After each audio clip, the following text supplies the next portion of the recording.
Comigo está tudo ótimo. Vamos meditar?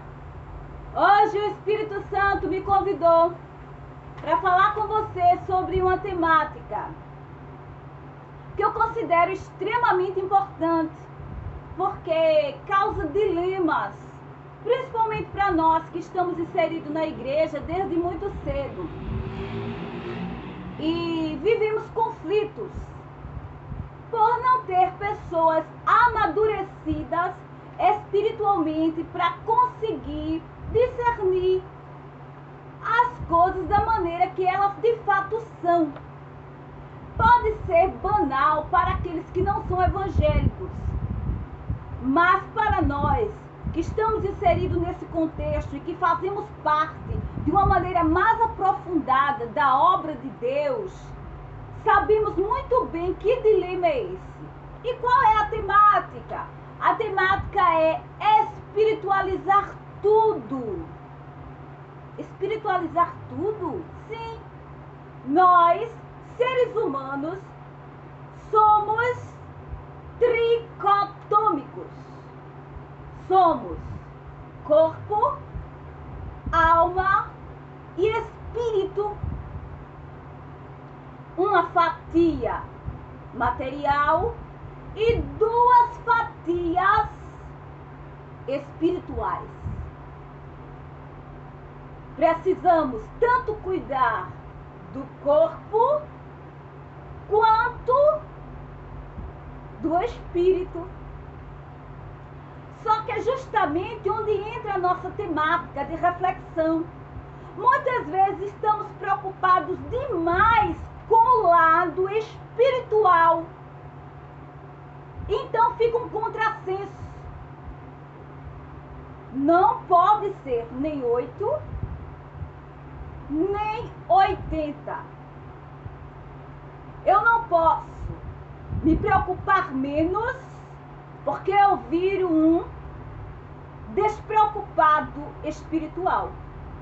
Nem me preocupar tanto, porque eu posso cair no fanatismo espiritual. Compreendem?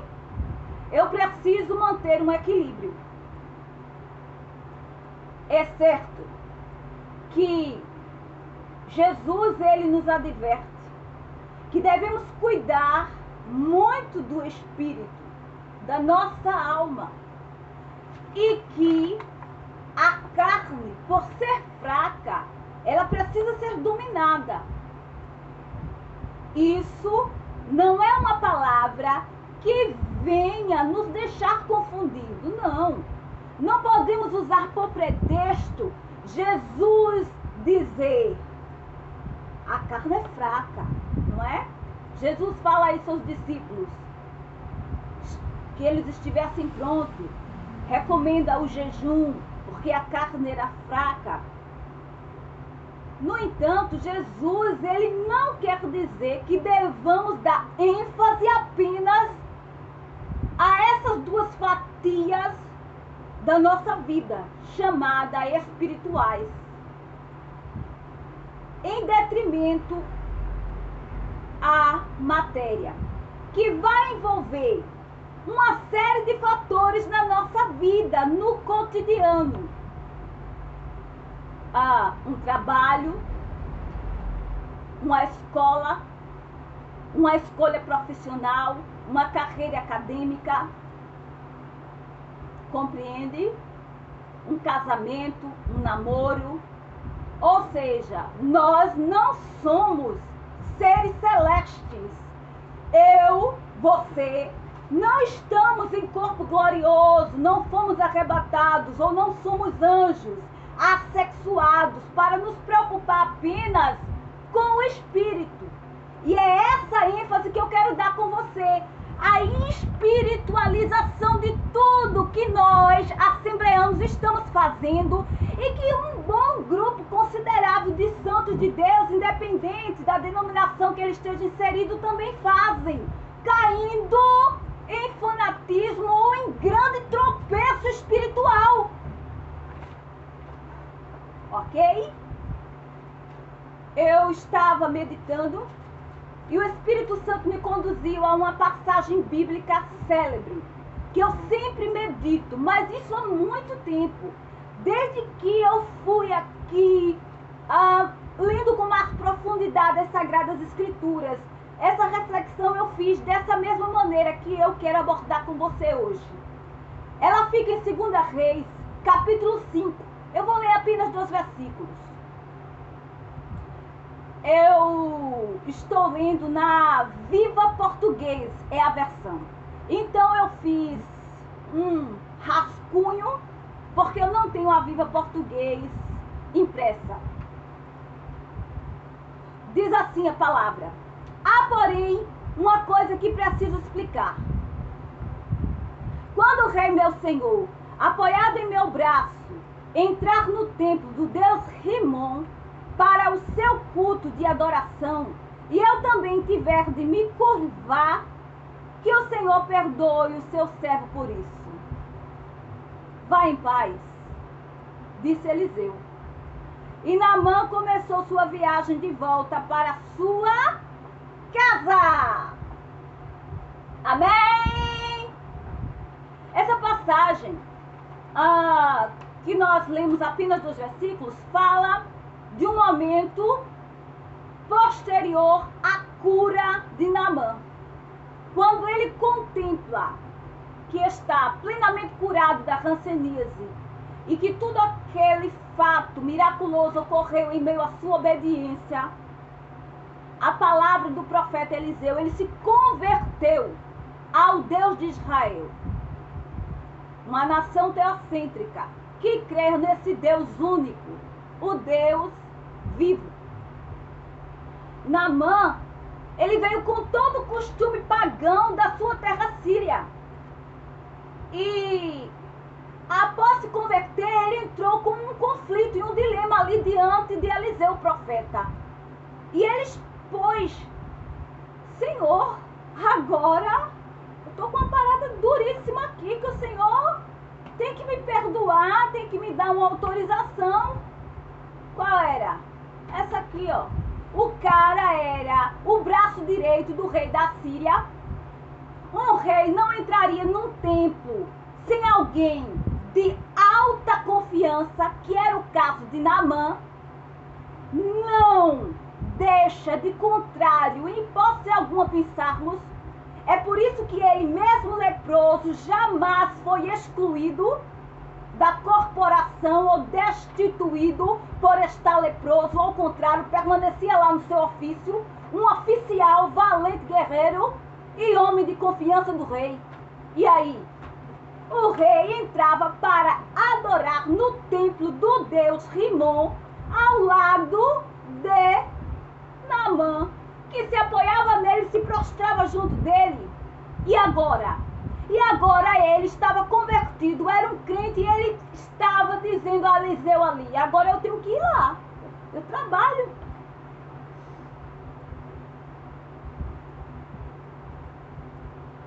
O que foi mesmo que Eliseu disse? Observe o que anteriormente o próprio Naamã mostrou a Eliseu, que o coração dele estava no Deus vivo. Ele pediu para levar para as terras da Síria porções de terra de Jerusalém, para que quando ele fosse sacrificar o Deus de Israel, ele não sacrificasse numa terra pagã, mas sim sobre terras santas. Compreendem? A sacada de Eliseu: o cara se converteu e ele vai ser um missionário. Ele disse a ele, lá no versículo 19: vá em paz. Ele em algum minuto fez algum questionamento. Ele em algum instante aqui perguntou: mas você é um crente de verdade? Agora, como é que vai ser isso? Ele levantou alguma questão? Ele pontuou algo do gênero? Não. Ele disse, sem titubear, numa palavra firme e convicta: vá em paz. Então, para nós, hoje, É uma palavra reflexiva que vai me direcionar a partir desse ponto de partida a algumas pinceladinhas que eu fiz num apanhado de um rascunho para me nortear e eu tentar seguir uma linha de pensamento. É óbvio que eu não vou alcançar uma temática tão profunda em poucos minutos, mas falar, via de regra, o que mais causa dilema entre nós servos do Senhor, por pura ignorância. Amém? Infelizmente, a grande maioria de nós, servos do Senhor, pentecostais, são muito ignorantes. Ignorantes é a ausência de conhecimento. Amém? Eu não falo estupidez, ser boçal, coisa do gênero, não. Pessoas muito educadas, ou pelo menos que tentam ser. Mas a falta do conhecimento garante essa classificação de ignorância. Somos pessoas que oramos muito. Não há pessoas que orem mais do que os assembleanos. Não. Em Pernambuco, temos trabalhos e atividades no templo de muita oração. Imagine, reflita comigo se existe um trabalho, uma atividade na igreja que dure mais de 7 horas. Em que outra denominação? Em nenhuma. Com conhecimento de causa. Nós temos trabalhos semanalmente, de segunda a sexta, chamados ciclos de oração. Estamos afincados, a nossa raiz é oração. Somos pessoas que oram afora chamadas específicas de intercessão, como eu tenho, como você pode ter, de estar no nosso lar, fazendo do nosso lar um grande altar. Porque eu sempre friso isso, que a casa do Senhor oramos pouco ainda. Pelo corre-corre e o tempo, que é muito pouco. O nosso verdadeiro altar é aqui, ó, no nosso lar. Onde entramos no quarto, no meu caso, qualquer espaço é o meu altar, porque eu tenho plena liberdade para orar. E essa oração muitas vezes traz uma espécie de esfera espiritualista, que parecemos que queremos espiritualizar tudo, ver demais, sabe? Eu acho que eu vi algo espiritual e que as coisas não podem ser bem assim. Por mais maduro que sejamos, não é? Eu digo maturidade espiritual alcançada e que é demonstrada através do quê? Da longanimidade, da mansidão, do conseguir liberar o perdão, pessoas perdoadoras, pessoas que expressam a tolerância, são pessoas amadurecidas espiritualmente, ou seja, extremamente espirituais. Mas essas pessoas são seres humanos e falham muito. Por quê? Porque cometemos equívocos o tempo inteiro na nossa vida, achando que muitas vezes, porque eu tenho uma chamada na palavra, então com isso me garante um grau, um patamar de espiritualidade mais elevado do que qualquer outra pessoa. E as coisas não caminham de acordo com isso. Quando eu menciono isso, eu levo muito por referência a minha própria vida, porque desde a adolescência na igreja, essa chamada na palavra foi muito real na minha vida.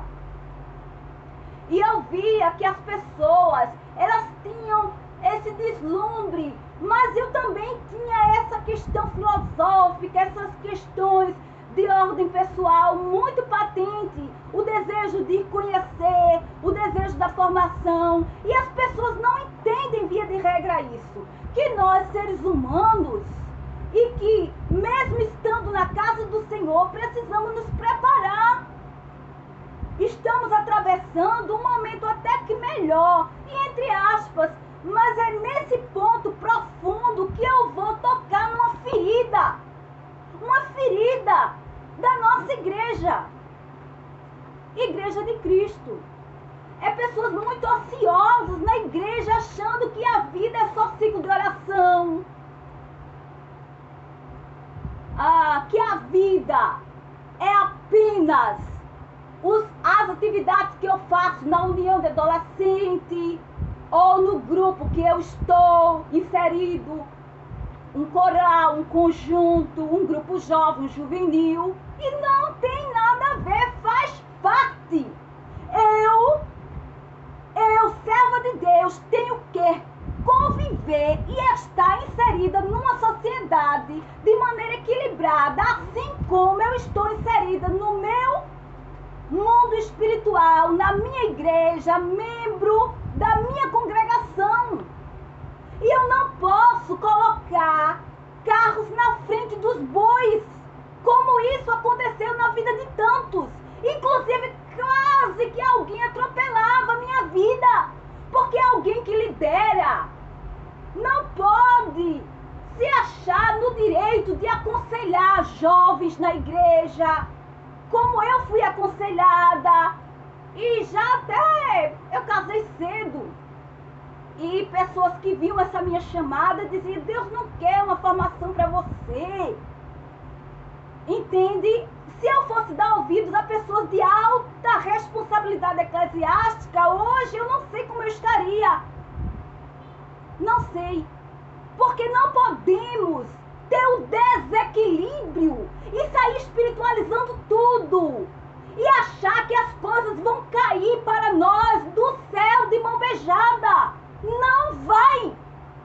Não vai. Porque não nascem no nosso quintal pé de árvores de dinheiro. Precisamos comer, vestir, estudar, trabalhar. E nós, servos de Deus, fomos chamados para isso.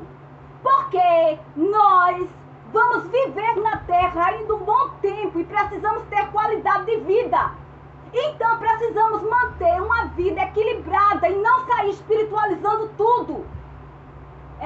Pessoas que chegam a faltar dias de trabalho por pretextos. Isso, outros que evitam trabalhar. Observe essa passagem que nós lemos, como é oportuna. Aqui refere-se ao trabalho de Naamã. Ele ia ao templo de um Deus pagão, mesmo sendo um crente. Mas a ele foi-lhe dado com total aval de Deus, que era o profeta ali representado, que ele fosse. Compreende? Pessoas que dizem: mas eu não posso fazer parte de tal grupo de trabalho. Eu vou citar exemplos. Somos cidadãos, estamos num contexto social. Então eu vou frisar alguns pontos. O primeiro, que é um dos mais oportunos. Trabalhamos, irmãos. Senão não podemos comer. Quem paga suas contas? Quem paga suas contas? Você. É você. Então, para isso, você tem que trabalhar. Não importa onde. Eu não posso me esquivar. Essa passagem de Eliseu nos faz fazer analogias. É como um policial que está lá em pleno carnaval, no meio de blocos, como o chamado Galo da Madrugada. Tanta gente ali se requebrando, rebolando, se insinuando. Entende? É essas coisas. Ah, não, eu sou policial. O policial vai dizer: eu não posso estar no meio do carnaval. Compreende? E outras áreas, como seguranças particulares, que fazem shows em casos de evento, estão à segurança de um cantor, mesmo que não seja famoso, ou a casa do show. Tudo rola por ali, mas ele está trabalhando. Compreende? Ele é mais exigido a vigiar 10 vezes mais, é certo. Mas ele não vai sair social para que a porta dele se feche e o pão dele venha a ser impedido porque ele é crente. Compreende? É essa filosofia de vida. Eu não posso sair espiritualizando tudo, mas isso não me cabe. Não cabe por quê? Você está roubando? Se alguém está se insinuando com lascívia naquele ambiente de trabalho, você está aceitando a provocação? A questão aqui é, eu estou me sentindo tentada a fazer também e faço, mas não é o ambiente, somos nós. Então não é porque eu sou um crente em Cristo Jesus, extremamente espiritual, mulher de fogo, homem de fogo, sabe aquelas músicas bem, fogo pelo nariz, fogo pelos olhos, fogo pelo ouvido, aquele crente de fogo, ungido todo. E é crente de fogo, mas crente de fogo se mostra ali na prova de fogo. Não importa, nós estamos inseridos no meio da sociedade. Eu, como educadora, eu estou lá num evento, no período de carnaval, eu não vou na minha área pedagógica fazer para o meu grupo melhor, porque eu estou inserido num contexto sociocultural. Então eu, serva de Deus, ungida e de fogo, tenho que buscar as marchinhas, as melhores marchinhas, passos de frevo e ensinar, cooperar e fazer da forma mais coordenada e me sobressair. E com isso eu estarei glorificando a Deus e não denegrindo sua imagem. Quantas vezes eu fiz momentos em São João, períodos juninos, aonde eu ensaiava o forrozinho, fazia as apresentações. Por quê? Porque é necessário que eu seja um profissional de qualidade. E principalmente nós santos que estamos inseridos neste contexto. E é isso que as pessoas, a maioria, por estúpida ignorância, não conseguem assimilar. E então começam a denegrir ou classificar alguém. Mas fulana, eu acho que ela é uma crente meio assim, porque no ambiente de trabalho tu vê como ela é. Não faça isso. Se você tem a possibilidade de viver dentro da igreja 24 horas, ser sustentado por alguém, compreende? Mas não julgue ou não espiritualize as coisas, porque nós não estamos no céu. Nós somos seres humanos e não podemos sair espiritualizando tudo. Somos pessoas. E como Elias, sujeito às mesmas paixões do mundo. Quando Deus nos coloca em determinado lugar é porque Ele quer nos usar. Eu tive a oportunidade de estar em locais que eu jamais imaginei como profissional. E nunca sonhei ou desejei. Mas eu estava lá. Exemplo, presídio de segurança máxima. Mas eu não sou da área de segurança pública. Mas eu estava lá. Nos mais lotados presídios de segurança máxima do Pernambuco. Todos masculinos. E muitas vezes eu me vi em situações delicadas. Mas que Deus nos dá sabedoria e principalmente Ele nos direciona acerca do porquê estamos ali. Somos às vezes um pouco que abobalhados. E eu já vi pessoas perderem oportunidades de emprego fantásticas porque não conseguem se maquiar. Porque diz, eu sou crente da Assembleia de Deus, eu não posso usar uma maquiagem e perde um salário maravilhoso que poderia ajudar mãe, pai, avó, a sair de uma situação até de miséria. Mas a espiritualização de tudo, ou porque alguém olha torto, ou de uma maneira meio que chatinha, eu não me sinto bem. Precisamos acordar, porque nós precisamos precisamos nos inserir num contexto socio e cultural, no meio da sociedade em qual nós estamos, e precisamos também acordar e nos qualificar. Hoje eu vejo algo decadente dentro da igreja, um grupo significativo de jovens ociosos, que nem estuda, porque termina o nível médio e fica de braço cruzado dentro da igreja, ao invés de fazer um preparatório, porque hoje, muito mais do que no meu tempo, é cursos técnicos oferecido por governo federal, por governos estaduais, em todo lugar. E por que as pessoas não fazem?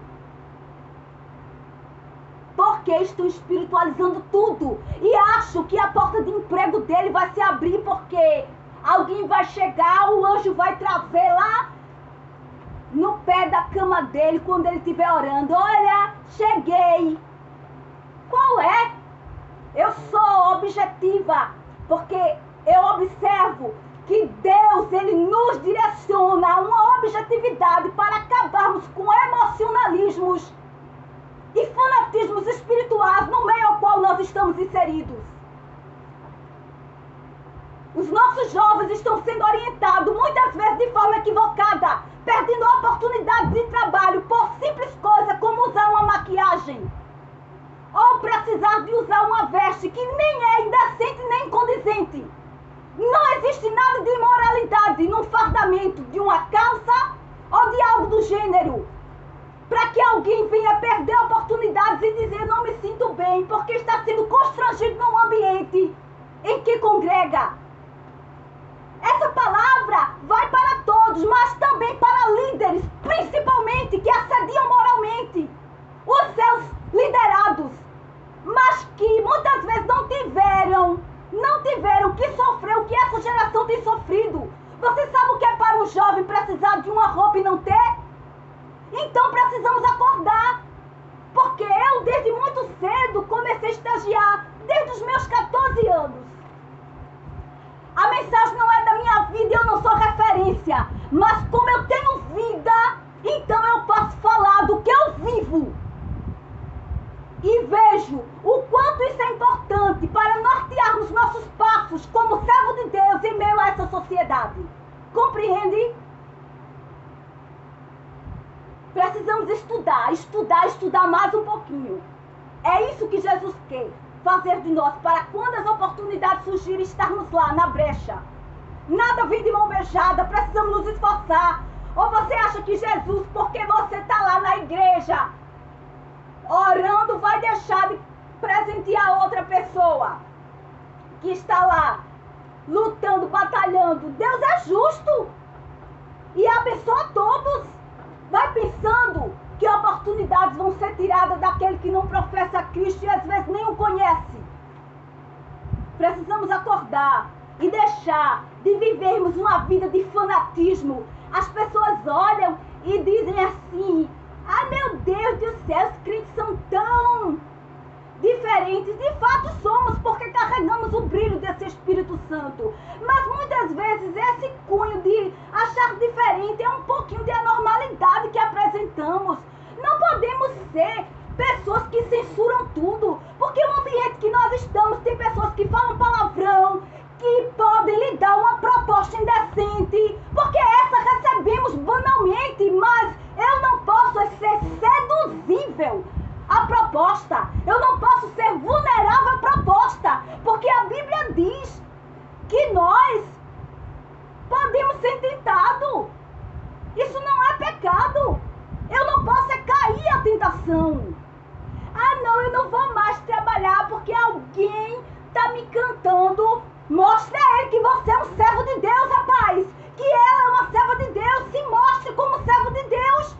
Porque quantas propostas ouvimos, mas nós é que mostramos que somos diferentes. Podemos estar naquele contexto, mas não fazemos parte dele, compreende?